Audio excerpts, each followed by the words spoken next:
Sugar में patient के जो वुंड हीलिंग है, ज़ख़म भरना वो स्लो हो जाता है। सर्जरी अगर ना करें तो फिर क्या होगा, अगर कर लें तो फिर क्या होगा। अच्छा, जो मसाने में पथरी होती है उसकी भी सर्जरी, उधर भी सर्जरी का इस्तेमाल किया जाता है? कोई लेज़र ट्रीटमेंट जी, से कुछ ऐसी भी मसाने होती की हैं? जो पथरी है उसमें भी ओपन सर्जरी भी की जा सकती है और एंडोस्कोपिक यानी वो कैमरे कैमरे के के ज़रिए ज़रिए, भी की जी। जा सकती है, बिल्कुल हो सकती है। उसमें ये है कि आप कैमरा जो या एंडोस्कोप है वो आपके पेशाब के रास्ते से अंदर डालते हैं और स्टोन को तोड़ के और उसको एक्सट्रैक्ट कर लेते हैं। और हुँ। अगर वो ना हो सके, चीरे वाला हो, तो वो पेट के जो नीचे वाला हिस्सा है उसके अंदर छोटा सारा चीरा लगा के तो उसकी वो करते हैं। अब अब मैं सर्जरीज़, हाँ, सॉरी।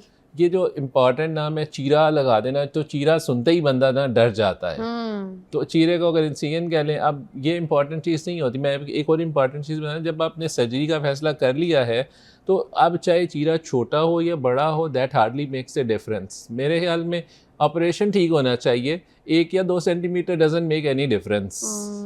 और फिर ये जो निशान है सर्जरी का, ये भी तो हाँ, बड़ा हाँ। ट्रॉमेटाइज़ होता है। ये अगर निशान नहीं जाता तो ये चला जाता है? अब ऐसे इसमें ये आपके सर्जन पे डिपेंड करता है वो कितना एक्सपर्ट है। और दूसरी बात ये है कि जब आप सर्जरी कर रहे हैं तो सर्जरी क्लीन सर्जरी है और कंटेमिनेटेड या डर्टी सर्जरी तो नहीं है। अगर अच्छी तरह से अच्छे तरीके से ज़ख्म बंद किया जाए तो बहुत मिनिमम स्कार बनता है। और समटाइम्स मैं तो सर्जरी करता हूँ, पता ही भी नहीं चलता, लोग ढूंढ भी नहीं पाते बाद में कि ऑपरेशन कभी हुआ था या नहीं। अच्छा। तो ये चीज़ बिल्कुल लाइक ऐसे होता, बिल्कुल होता है।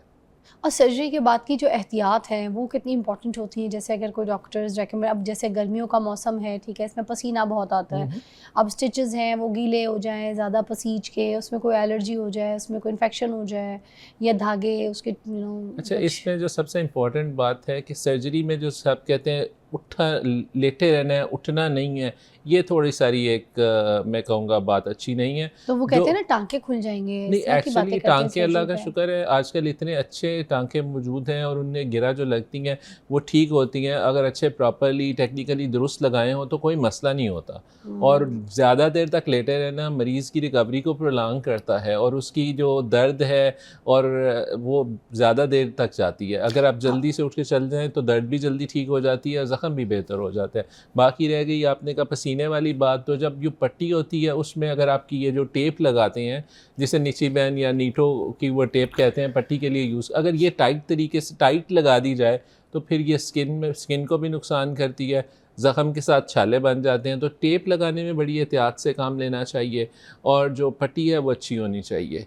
और अगर टेक्निकली दुरुस्त ऑपरेशन हुआ है और टाँके ठीक लगे हैं तो उसमें कोई ऐसे फिर परेशानी। हाइजीन का जो ख्याल है, नहाना धोना, फिर ये सब किस तरह से किया जाए? अब क्या आप नहा इसमें सकते हैं? जी, आप काफ़ी सारी सर्जरी ऐसी है, जैसे आप न्यूज़ ले लें, पित्ते की सर्जरी ले लें, लैप्रोस्कोपी कोलिसिस्टेक्टमी ले लें या अपेंडिक्स की सर्जरी ले लें, या फिर ओपन में भी अगर दें तो उसमें हमारे पास वाटरप्रूफ ड्रेसिंग मौजूद हैं जो ऊपर जिल्द पे लगा दी जाएँ।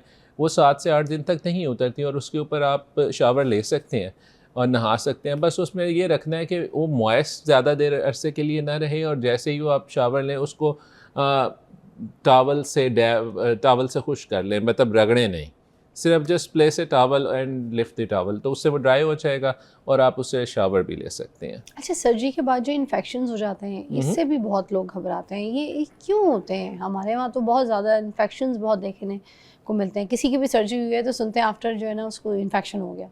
इसमें सबसे कुछ काफ़ी सारे अनासर हैं जिसमें पेशेंट के कुछ अनासर हैं, फिर थिएटर के भी हो सकते हैं और पेशेंट के अनासर जो, अब हम अगर बात करें पेशेंट के अनासर की, अगर पेशेंट इम्यूनिटी कम है या इमरजेंसी सर्जरी है तो फिर उसमें इन्फेक्शन होने के चांसेस होते हैं। जिसी तरह अब कंटेमिनेटेड सर्जरी है या जिसमें पस पहले से मौजूद थी, जैसे अपेंडिक्स फट गई या पित्ता फट गया, तो इस सूरत हाल में इन्फेक्शन होने के चांसेस ज़्यादा होते हैं। और अगर अदरवाइज़ बाकी पेशेंट को जैसे शुगर हो गई, शुगर में पेशेंट के जो वुंड हीलिंग है, ज़ख़म भरना वो स्लो हो जाता है, तो उन कंडीशन में पेशेंट की जो है ज़ख़म वो इन्फेक्ट हो जाते हैं।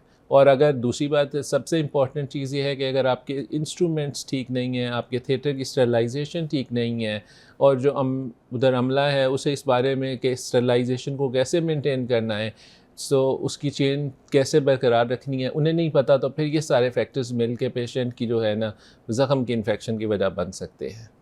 अच्छा, और ऐसी कौन-कौन सी सर्जरीज़ हैं डॉक्टर साहब जो आपको लगता है कि सबसे ज़्यादा रिकवरी का टाइम बहुत ले लेती हैं? अच्छा, इसमें जो सबसे इम्पोर्टेंट, अब मैं आपको ये बात बताऊँ, आम तौर पे जब हम सर्जरी पेट की करते हैं तो 8 या 10 दिन में टाँके खुल जाते हैं।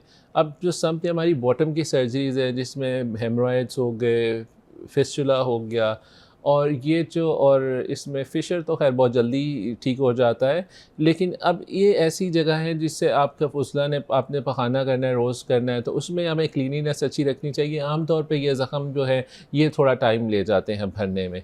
कुछ लोग डर की वजह से सफाई नहीं रखते और कुछ पेन की वजह से नहीं रखते। तो मैं अपने नाजरीन से ये कहना चाहूँगा कि जब भी ऐसी कोई तकलीफ़ हो तो आप पानी से और साबुन से जगह को अच्छी तरह साफ़ करके इसको ड्राई रखें, क्लीन रखें, और ताकि आपका ज़ख़म जल्दी भर जाए। और अगर इसमें पेशेंट को शुगर है या कोई ट्यूबरकुलोसिस या टीबी की बीमारी है या फिर समटाइम्स इन्फ्लेमेटरी बाउल डिजीज़ है, तो जब तक उसका इलाज ना किया जाए तो फिस्टुला की प्रॉब्लम जो है वो ठीक नहीं होती। अब कॉम्प्लिकेटेड सर्जरी जो होती है, न्यूरो की सर्जरीज हो गई, हार्ट की सर्जरीज हो गई, ये किस तरह से परफॉर्म करती हैं आफ्टर ऑपरेट?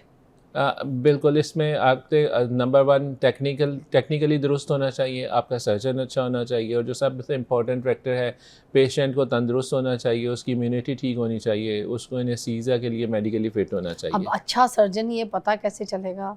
हाँ, मतलब ये कोई रिश्ता तो नहीं है कि बंदा चलो किसी को भेज के उसके घर वालों से पूछ ले, मोहल्ले हाँ, से पूछ ले। आम तौर पे जो मैं आपको इसमें बताता हूँ कि डॉक्टर के तजर्बे की बुनियाद पे कि आप किस जगह पे, मतलब किस अस्पताल में काम कर रहे हैं, आपका पोर्टफोलियो क्या है, किस तरह के ऑपरेशन करते हैं, और आपका इस ऑपरेशन के बारे में क्या तजर्बा है, और अगर इसकी, मतलब अब ये सारी चीज़ें आपको आम तौर पे जब पेशेंट जाता है डॉक्टर से डिस्कशन होती है, तो जिसे हम कहते हैं इन्फॉर्म्ड कंसेंट, जिसमें आप बताते हैं कि इस बीमारी के लिए ये सर्जरी करनी है, और सर्जरी अगर ना करें तो फिर क्या होगा, अगर कर लें तो फिर क्या होगा, और अल्टरनेट ट्रीटमेंट क्या है, ये सारी चीज़ें इन्फॉर्म्ड कंसेंट का पार्ट हैं।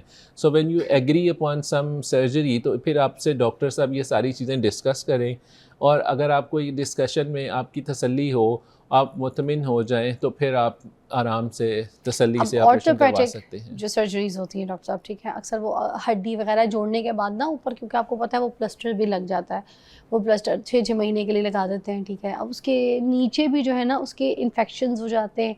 कुछ आपने देखा होगा जब प्लास्टर खोलते हैं तो उसकी जो रुई है, उसके अंदर जो उसका सारा सामान होता है वो बिल्कुल ख़राब सा हुआ होता है, गंदा सा हुआ होता है, बड़ा जैसे इन्फेक्शन। और जब वो प्लास्टर हो जाता है ना, क्योंकि मेरे तो हाथ में प्लास्टर रह चुका है, मेरा ये जॉइंट जो है ना मेन, ये टूट गया था मेरा, ये हाथ ऐसे होता है, ये नहीं होता, बांग्लादेश में टूटा था। तो ये वाला जो हाथ है ना, इस पे मेरे जब खुला प्लास्टर तो अंदर सारे उसके जैसे बारीक बारीक कीड़े नहीं थे, वो जैसे कुछ लग गए थे, और साथ में मुझे खुजली भी बहुत होती थी उस प्लास्टर के अंदर, बर्दाश्त नहीं होती थी। वो भी इन्फेक्शन ही होता है ना? नहीं, आमतौर पर ऐसे इन्फेक्शन की ये अलामत नहीं है।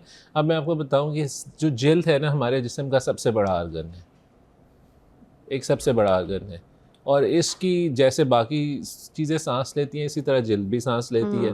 तो जब आपकी हड्डी टूट जाती है, आप प्लास्टर करवाते हैं, प्लास्टर हो जाता है, तो उसमें थोड़ी सारी उसकी सांस लेने की सलाहियत कम अफेक्ट होती है, बट इट डज सर्वाइव, क्योंकि हवा है वो अंदर चली जाती है। फिर जब आप प्लास्टर इतने अरसे के लिए, 3 महीने के लिए या 6 हफ्ते से 3 महीने के लिए, जब तक प्लास्टर लगता है, रुई अंदर रहती है, उसके साथ वो फ्रिक्शन भी होती है, मूवमेंट थोड़ी बहुत होती है, फ्रिक्शन होती है, तो फिर, और थोड़ा अगर गर्मी का मौसम हो तो मॉइस्ट भी हो जाता है, हाथ हिला हुलू के भी ना मॉइस्ट हो जाता है। अब जब प्लास्टर खुलता है तो उस मॉइस्चर के रिजल्ट्स में आपकी स्किन के ऊपर वाली जो लेयर है वो उतर जाती है, और वो जब उतरती है तो वो लगता है कि छोटे छोटे कीड़े हैं। और अगर आपने पेशेंट ने इसको वेट कर दिया, बहुत ज़्यादा मॉइस्ट रखा है, तो फिर आप गीला हो जाए तो फिर उसको फ़ौरन चेंज करवा लेना चाहिए, क्योंकि वो फिर नुकसान नहीं, फ़ायदा नहीं, नुकसान देता है। अच्छा, तो ये गीले होने पे फ़ौरन नुकसान अगर अंदर गीला हो जाए और आपको पता है कि ड्राई नहीं हो रहा, तो फिर इसको प्लास्टर को चेंज करवाना चाहिए।